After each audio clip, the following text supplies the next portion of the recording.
Good morning. So thankful you're here, and thankful for the team leading this morning. Brian, thank you for stepping up this morning in Al's absence and leading us, just finding out right before service. So thank you for that. We are going to be in Song of Songs, chapter 5. This is week 4. This is the final week. Some of you are like, thank the Lord. Some of you are saying, oh, I wish we could keep going on and on in this forever. Well, here's the beauty. You can reread it. You can continue to study it. And in fact, we're going to hit just a small portion of what remains in this love poem, this love song. And so there's much more to reflect upon personally. We have talked about attraction. We have talked about pursuit. We have talked about intimacy. And this week we're talking about endurance. And the name of this sermon is The Unfinished Song. And just as a song is not complete without all of its notes, our relationships aren't complete without enduring love. We face challenges in our relationships, and really coming through those challenges is what becomes and builds this enduring love. So we're going to talk about how do we keep these relationships going? What do we do? What is our role? What is the other's role? And especially in those times when our songs are a mess, when they're off key, when it just is not flowing correctly. Now, conflict is part of every marriage and every human relationship. We all have conflict. Has anyone ever had conflict in a relationship? Seriously, the rest of you are lying to me. All right, they did not raise their hands. Yes, my hand is raised very, very high in conflict that we have. And why? Because I'm part of my relationship, therefore there's conflict. You're part of whatever relationship you're a part of. That's why there's conflict. It's quick to be like, it's the other person. It's me.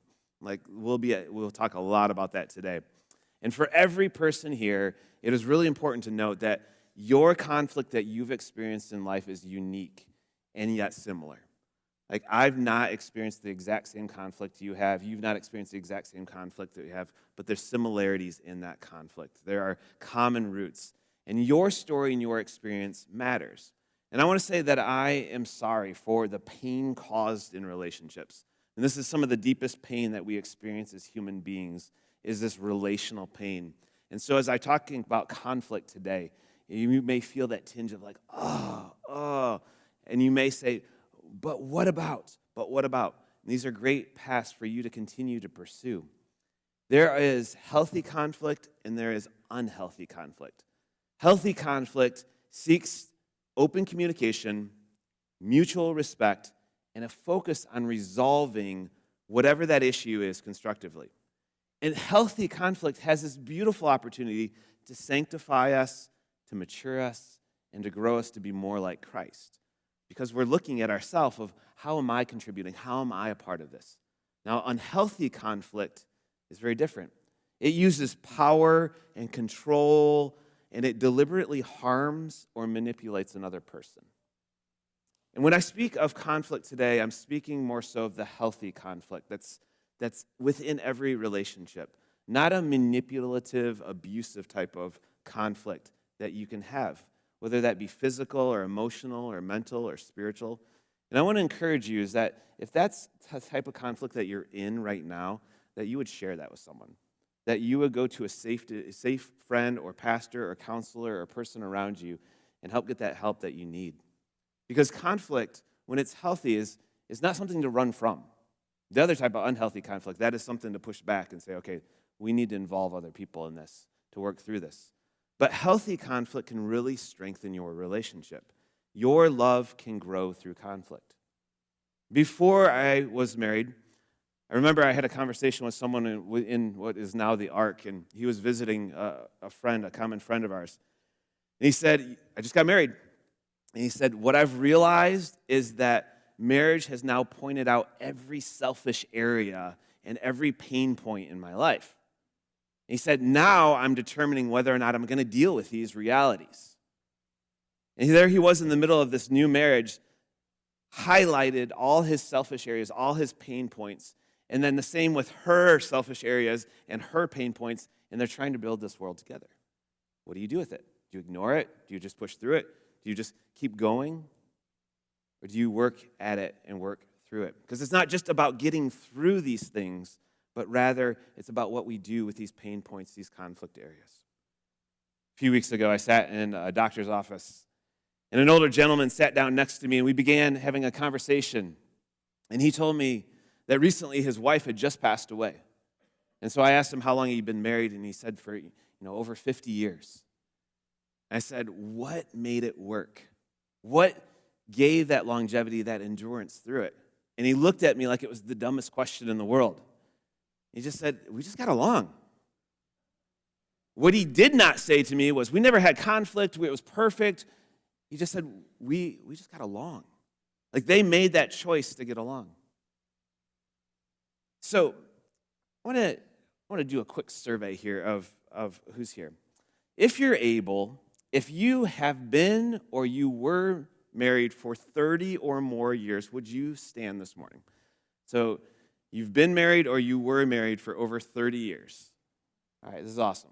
Okay, so I'm going to do another quick survey. I asked it earlier. Is there anyone who's been married for over 30 years that has never had conflict in their relationship here with the person? Okay, all right, no one. All right, keep standing if you've been married or were married for 40 or more years. What about 50 or more years? What about 55 or more years? What about 60 or more years? 61. 62. Can I jump to 65? You've been married for more than 65 years. Or we're married for more than 65 years. All right. How many years?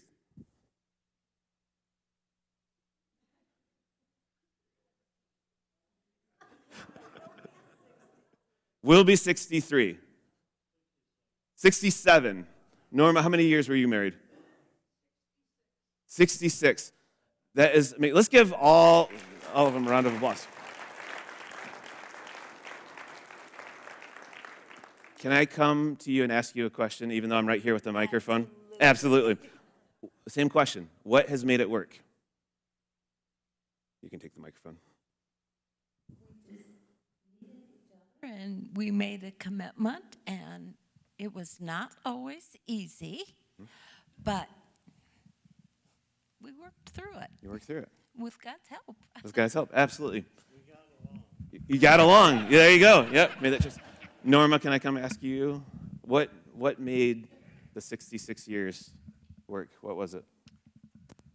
The love we had for one another. Mm-hmm. And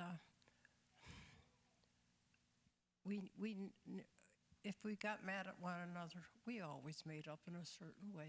You were intentional with that. It was. Absolutely. Thank you for sharing. I appreciate that. A beautiful picture of choices. That's one thing there. And not conflict-free, but choices. We made these choices to make this happen.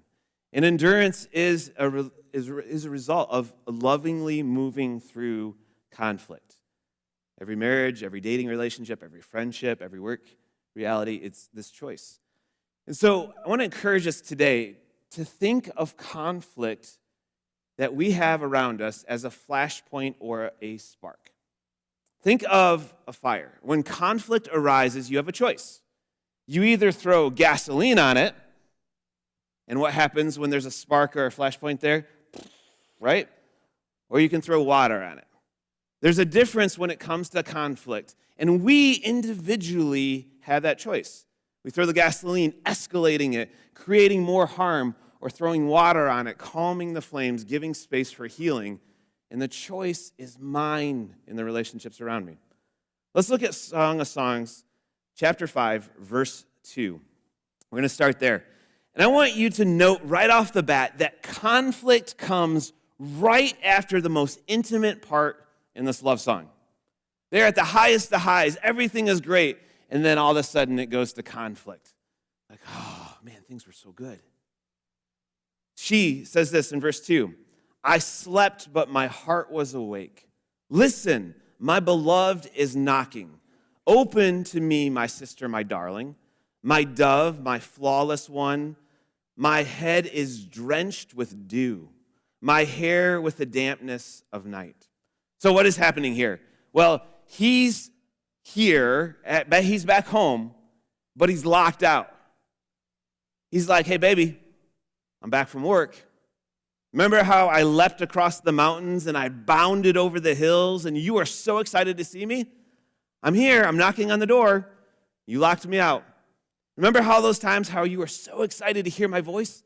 Hear my voice again. I'm here. Do you remember how I asked for things and you asked for things and we were so excited to respond to one another? You remember how I called you like your eyes look like doves and how you're flawless? And I'm trying that again, but it's not landing the same way. Have you been there?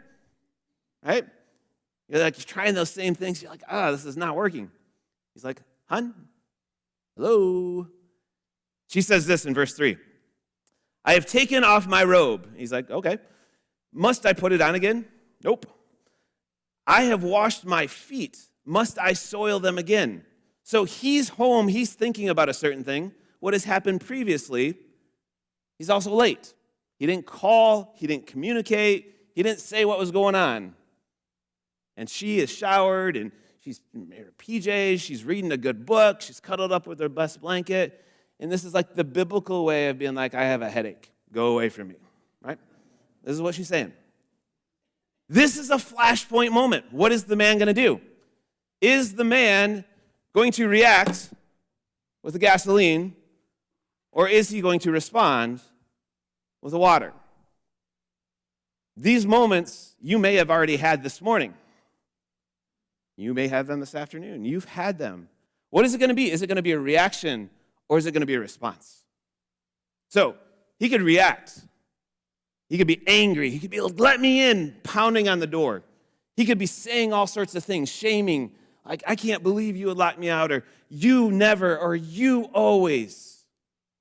Now, what is the impact in the moment and long term? It's negative. It's not going to help. And anger only creates more anger, and it creates patterns and rhythms within a relationship.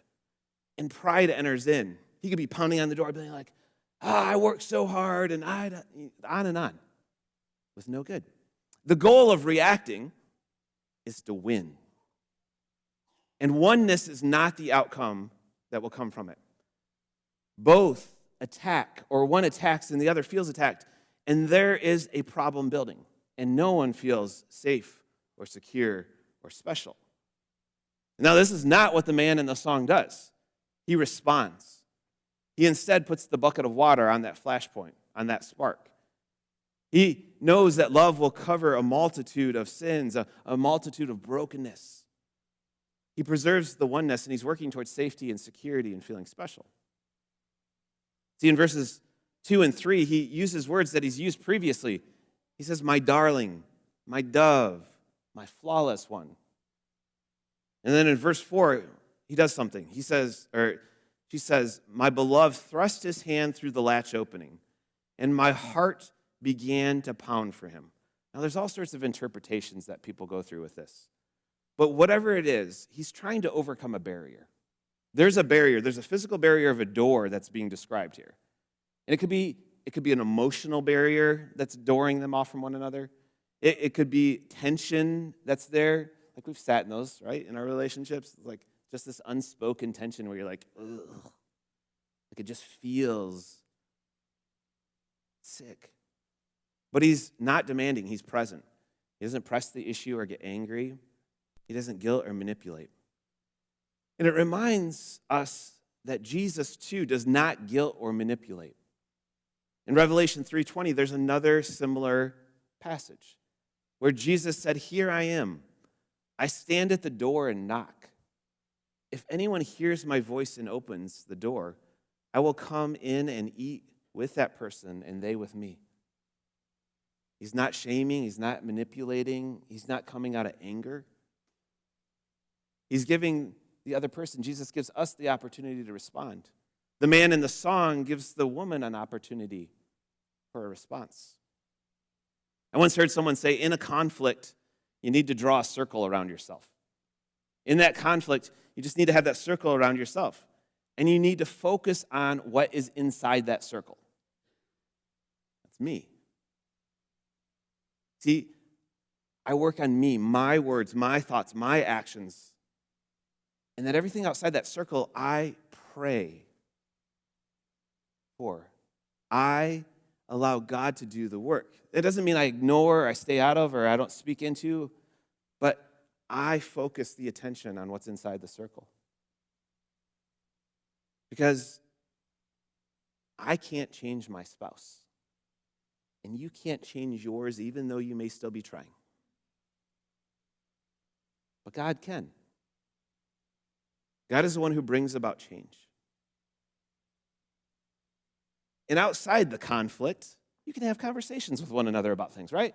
But in the middle of conflict, it's not very good to be like, you. No, it's the I language.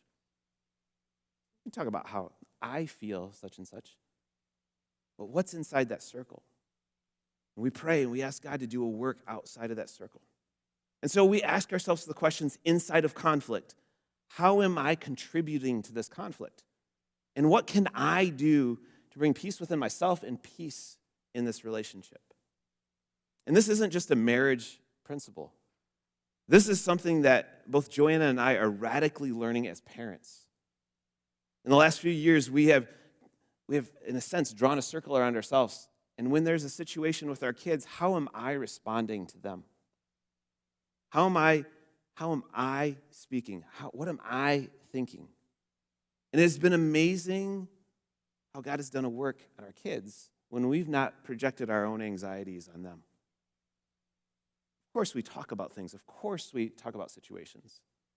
And we have prayed so much more intentionally for ourselves and for them in these moments. Solomon has written so much about responding versus reacting. I mean, just a couple proverbs we can look at. Proverbs 15:1 says, "A gentle answer turns away wrath, but a harsh word stirs up anger." Proverbs 17, "Starting a quarrel is like breaching a dam, so stop the matter before a dispute breaks out." I mean, just think of that image for a moment. You're at a dam. There's this dam, Hoover Dam or a small one or whatever, and there's a crack. You're like, oh, this is fun, and I'm going to start picking at this crack. What's going to happen as you continue to pick at this crack? It's going to break through. But yet we do that. Proverbs 20, "It is to one's honor to avoid strife, but every fool is quick to quarrel." Proverbs 15, "A hot-tempered person stirs up conflict, but the one who is patient calms a quarrel." So what type of person am I becoming? Again, in this circle, who am I becoming? Yes, things are happening around me and in this relationship, but who am I becoming? And who am I surrounding myself with too? These are questions that are important. Tommy Nelson, who did an in-depth study on Song of Solomon, Song of Songs, long ago, he shared a story about a couple who had been in conflict. And they were getting ready to go to a banquet that night. And the woman had a special dress, and it had one of those zippers that you can't zip up on your own. And so she asked her husband to do this. And they're frustrated with one another, and it just has this tension. And so he comes to the zipper, and he's like, zip, zip, zip, zip, zip. Zip, just being annoying, right? Just kind of going up and down, and she's getting frustrated. Zip, zip, it breaks. Exactly, right, not a good thing. So she's super frustrated, even more conflict. And the next day, it's still simmering. She goes shopping just to get some relief to get away from the home, and she comes home, and she sees her husband's car in the driveway, and her husband's leg sticking out from underneath it. And he's working away, and she goes up to him, grabs his zipper on his pants, and goes, zip, zip, zip, zip, zip, zip, zip, right? Just to get back, She immediately walks inside the kitchen, and her husband's standing inside the kitchen. Tommy Nelson tells the story that they both run outside because the husband said, "I asked the neighbor to come over and work on the car." And as the story goes, is that the neighbor did what any man would do when a zipper is unexpectedly done, is he sat right up and knocked himself out underneath that car. And the idea, he tells that story, is that anytime we attack the person versus the problem, we create more problems, right? Anytime we attack that person versus a problem, we create more problems. And in Proverbs 25, Solomon wrote, he said, "If your enemy is hungry, laugh at him," right? No, if your enemy is hungry, give him food. If he's thirsty, give him water to drink. In doing this, you will heap burning coals on his head, and the Lord will reward you. Well, that seems odd because I just want to attack them. But what the proverb is saying is it is unexpected to give your enemy food. It is unexpected to give your enemy water. And when you do that, it's like the coals sit on the head and it's like, what are they doing this? Why are they responding this way instead of reacting? It is this just like moment of like, I'm so confused. Try it out. If you're in the middle of conflict, bless someone today. Like go to that person and bless them or send them something. Like send them a gift card and be like, hey, I was just thinking of you, praying for you, love you. Hey, I want to bless you with this. What? No, they're not expecting that. See, this is a picture of responding in love versus anger. And in verse 5, see what happens to the woman. Her heart changes. I arose to open for my beloved, and my hands dripped with myrrh, my fingers with flowing myrrh, and on the handles of the bolt. I opened for my beloved, but my beloved had left. He was gone. My heart sank at his departure. I looked for him, but I did not find him. I called him, but he did not answer. And the man had spoken to her heart, had used words, not responded in anger. And then what did he do? He went for a walk. Brilliant. Brilliant. There's been a couple times where Joanna's just been like, Kris, you need to go for a run. And she's right. I do. I need to go for a run. He went and took a walk, just to pause, to breathe, to give it time. And on the latch, he didn't leave anger, he left love. And what he was saying is, I am the same person that I was before. We're in the middle of conflict, but I am still for you. I am still with you. I am still here. See, conflict is often the result of unmet expectations. There's unmet expectations from both the man and the woman in this song. And the only way conflict can be resolved is if both parties want to work it out. Both parties want to work it out. He did, she didn't. He goes for a walk, her heart changes, and you're going to see she pursues him. Verse 7 says, the watchmen found me as they made their rounds in the city. They beat me and bruised me. They took away my cloak, those watchmen of the walls. Now, I just want to pause and remind you that this is poetry, and she's in like a dreamlike state. So you're going to notice she's fine in the next verse. So it's not really something that happened, but really it's this picture of regret. It's like, oh, why did I do that? This burning coals on the head. It allows God to do the work and to transform the individual. And she goes to her friends in verse 8, daughters of Jerusalem, I charge you, if you find my beloved, what will you tell him? Tell him I am faint with love. And the friends are like, well, how is your beloved better than others, most beautiful of women? Like, do you need him? Is he really that great? How is your beloved better than others so that you can charge us? Like, why are you pursuing him? He was up late. You had to get up. He said this. He didn't do this. I want to encourage you, who's speaking into your marriage? Who's speaking into your relationships? Earlier, we had this really positive impact of friends who are looking and affirming the relationship.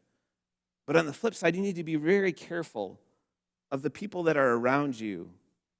Like, are people speaking down about their spouses around you? Are you speaking down about yours? Is it just this like, my wife, she just keeps nagging me? I mean, is that a healthy influence in your life? Are you joining in that? Joanna and I, we agreed early on is that we would not speak negatively about one another to other people. Like, we'll go to each other with stuff, but we're not going to go to our friends. We're going to be really careful with our family, what we say. But we're going to go to each other with the issues. So who's speaking into your relationships? And you want people not to tell you what you want to hear, but what you need to hear. Same thing with those friends is, what do you need to hear? In verses 10 through 15, the woman, what does she do? She doesn't just cut down her husband. She spends the next verses talking about his character and his care and his love. And she summarizes it in verse 16 by saying, his mouth is sweetness itself, and he is altogether lovely. Saying like, he looks good and he has awesome character. And remember, they're in the middle of conflict. And she says this to her friends. Her heart is one that's still of love. And there's nothing like undeserved grace. There's nothing like undeserved grace from God and from those around us that we love. From God, it's Jesus' grace that changes us. It's his love, it's his mercy that changes us. And we too are called to live out the gospel in our relationships, to embody his love, his compassion to the people around us. In 1 John 4:18, it says, "There is no fear in love, but perfect love drives out fear, because fear has to do with punishments." I'm going to try that again because I tripped up on that. There is no fear in love, but perfect love drives out fear, because fear has to do with punishment. And so the man or the woman in this story, in this song, could have said, "Hey, if you do that again, you're going to lose me. If you do that again, we're going to divorce. If you do that again, I'm going to hurt myself. If you do that again, I'm going to go be with another person." See, if we use fear in our relationships as a tool, it is not a healthy one that is rooted in love. Because in 1 John it says there's no fear in love. Perfect love drives out fear, because fear has to do with punishment. Romans 5:8 says, "God demonstrated his own love for us in this: while we were still sinners, Christ died for us." Jesus laid his life down when we were a mess, when we rejected him, when we wanted nothing to do with him. He laid his life down. This is this ultimate picture of sacrificial love, a love that we have the opportunity to try to walk in. And in verse 16, she says, "This is my beloved. This is my friend, daughters of Jerusalem." And I love this. In the next chapter, the friends switch their questioning. They say, "Where is your beloved gone, most beautiful of women? Which way did your beloved turn, that we may look for him with you?" Like, we're with you. We're with you. And she was just so frantically looking, and she couldn't figure out where he was at. And when she had this conversation with her friends, something clicked. And in verse 2, "My beloved has gone down to his garden, to the bed of spices, to browse in the garden, to gather the lilies. I am my beloved, and my beloved is mine, and he browses among the lilies." She knew where to look for him. Like, he wasn't out at the bar. He wasn't with another woman. He went for a walk. He went to his garden, a place that he could just be, to process, to pray. She knew he was taking time because he was invested in the relationship, and he was all in with her. And the rest of the song is them making up and restoring their relationship, and it kind of taps into some of the things we talked about last week. You can read that later. But her heart is drawn towards him. See, their goal was reconciliation, not retaliation. Their goal in conflict was not just peace, like we can just exist, but to be reconciled. And if both parties want to reconcile, it's going to happen. In the song, they knew they would both want to reconcile, both want that relationship. And in that conflict, they felt safe and secure and special. We're going to disagree in our relationships. You're going to have conflict. But in that conflict, what do we demonstrate about what we believe about the gospel? See, we forgive because we've been forgiven. We give grace because we've received it from God. And the gospel gives us the ability to love in some of the darkest, deepest, hard situations. We understand love because God first loved us. And grace is not something that we just receive from God. It's something that we extend to others. And like I do not deserve God's grace and love. God gives it. And Joanna would tell you that I do not deserve or earn her love, but she chooses to give it. See, this is grace from God and in our relationships. And it transforms us in our relationships, even in the hardest times. Even in the hardest times. And so as I began, I mentioned every relationship is different. Every situation is different. You're thinking back, or you're feeling today the reality of where you're at, where you were at or where you're at today, or both. And it can feel this like guilt and shame or like pain or like what about or this or that. It's all different. And I'm not in the middle of where you're at, but God knows. God knows. And he loves you in spite of the entire reality of what you're feeling right now or where you're at. He loves you passionately and wants you to know that. And understanding that you are under God's love and grace and mercy, forgiveness and kindness and goodness. I want to invite you just to close your eyes for a moment.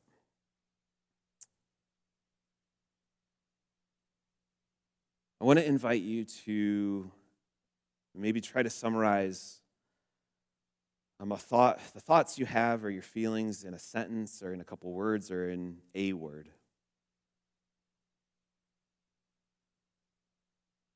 Or maybe something stood out today and it's a word or phrase or thought.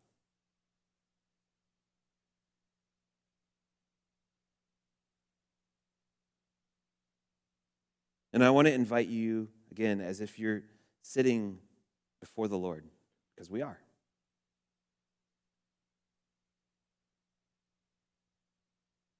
And I want to invite you just for a moment to share with God whatever that is. Maybe to receive from God. Maybe just to set it there and to say, God, help.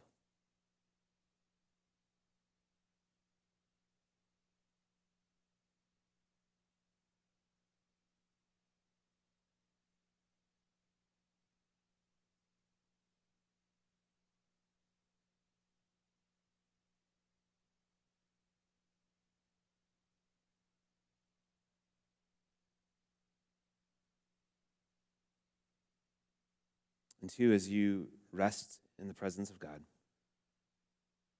I want to invite you to think of a relationship around you that's in conflict. Maybe you've thrown gas on it. Maybe you've thrown water on it. Maybe it's been a mixture. But I want to invite you to ask God how you can respond in love and his love today or this coming week.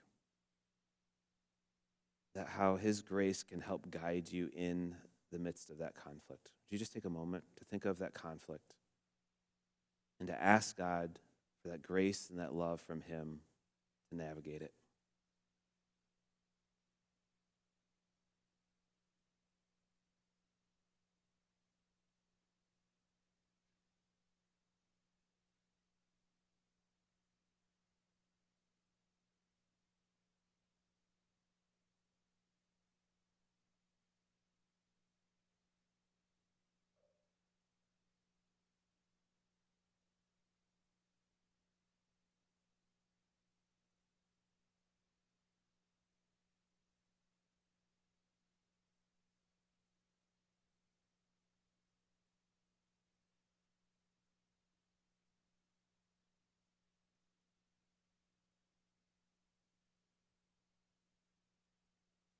Lord Jesus, we ask for your help. God, relationships can be hard. They can be the greatest blessing in the world and the greatest pain as well. Lord Jesus, I ask for your healing touch on areas of brokenness. God, in areas of disappointment, of areas of hurt, areas of letdown, areas of shame, of guilt. Lord, I pray that your Spirit would minister, God, to people here today that, God, want to say things that they can't say. God, who may also desire to have done things differently. Or, Lord, those that feel that they have done everything possible, but God, still feel that ache. Lord, I pray that your Spirit's ministering touch upon them. Lord Jesus, that we would look inwardly as well and that we would just take responsibility where we are responsible. Lord, your word tells us to examine ourselves. So, Jesus, we thank you for the opportunity to do so. And I pray that we would walk in your freedom, God, as we go from this place. Lord, maybe you've told us something to do, encouraged us something to say. Maybe for some it's just stay the course.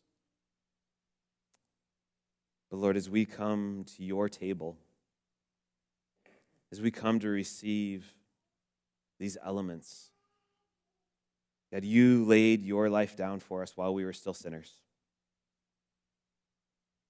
Lord, you went to the cross, you sacrificed.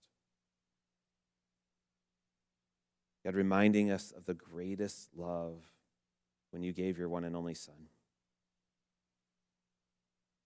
And so, Lord, as we participate in this meal, as we taste the bread, as we taste the juice, God, that we would remember the work you did for us. And so, Father, I ask for your continued healing and hope and strength. And God, I thank you for this love song. God, may we pursue you. May we pursue one another. And Lord, may we honor you and bring you glory as we do these things. Pray this in Jesus' strong and powerful name. Amen. I want to invite you as you come to the table that you would be reflecting on the love of God and that you would allow that to fill you, give you the greatest amount of hope and encouragement and blessing as you walk out of this place in just a little while. Because you're going to walk out and some of you are going to be like, yes, I have this desire and drive to walk in this, to restore.